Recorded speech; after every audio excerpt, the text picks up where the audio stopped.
In 1965, 17-year-old high school student Randy Garner stayed awake for 264 hours.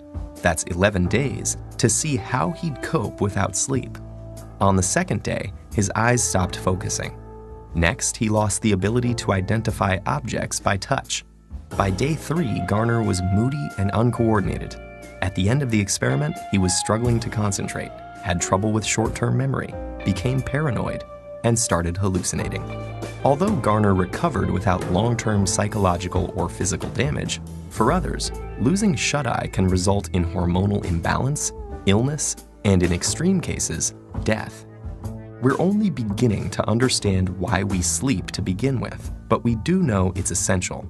Adults need 7 to 8 hours of sleep a night, and adolescents need about 10. We grow sleepy due to signals from our body telling our brain we are tired, and signals from the environment telling us it's dark outside. The rise in sleep-inducing chemicals like adenosine and melatonin send us into a light doze that grows deeper, making our breathing and heart rate slow down and our muscles relax. This non-REM sleep is when DNA is repaired and our bodies replenish themselves for the day ahead. In the United States, it's estimated that 30% of adults and 66% of adolescents are regularly sleep-deprived. This isn't just a minor inconvenience. Staying awake can cause serious bodily harm.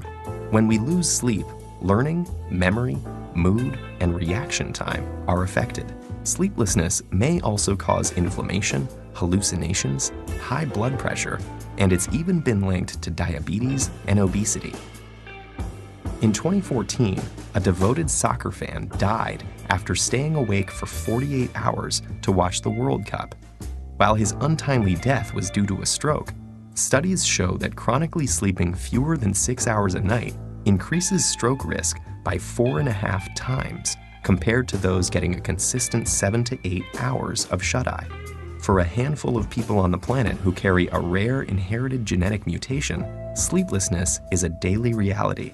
This condition, known as fatal familial insomnia, places the body in a nightmarish state of wakefulness, forbidding it from entering the sanctuary of sleep. Within months or years, this progressively worsening condition leads to dementia and death. How can sleep deprivation cause such immense suffering? Scientists think the answer lies with the accumulation of waste products in the brain. During our waking hours, our cells are busy using up our day's energy sources, which get broken down into various byproducts, including adenosine. As adenosine builds up, it increases the urge to sleep, also known as sleep pressure. In fact, caffeine works by blocking adenosine's receptor pathways. Other waste products also build up in the brain, and if they're not cleared away, they collectively overload the brain and are thought to lead to the many negative symptoms of sleep deprivation. So what's happening in our brain when we sleep to prevent this?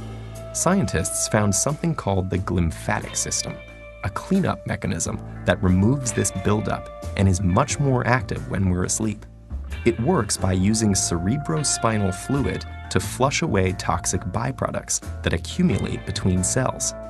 Lymphatic vessels, which serve as pathways for immune cells, have recently been discovered in the brain, and they may also play a role in clearing out the brain's daily waste products.